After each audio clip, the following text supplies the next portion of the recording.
মেয়েদের অনেক কিছু ত্যাগ করতে হয়। যে ঘরে জন্ম হয়েছে সেই ঘর ছেড়ে চলে যেতে হয়। যে উঠানে খেলে বড় হয়েছে সেই উঠানটাকেই চিরতরে শেষ করে দিতে হয়। একটু ভালো করে দেখলে দেখা যায় মেয়েদের কিন্তু আসলে কোনো ঘরই হয় না।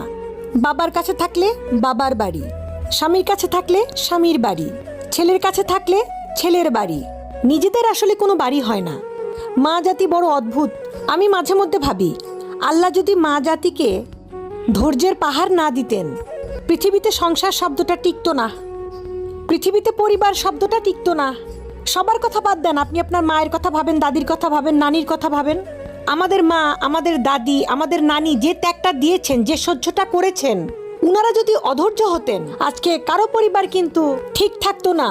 সেই জন্য আল্লাহ পাক তাদের অন্তরকে ধৈর্যের পাহাড় বানিয়ে দিয়েছেন। এগুলা উনাদেরকে বেতন দিয়ে কিংবা উনাদেরকে বিনিময় দিয়ে এটা নেয়ামত পাওয়া যাবে না।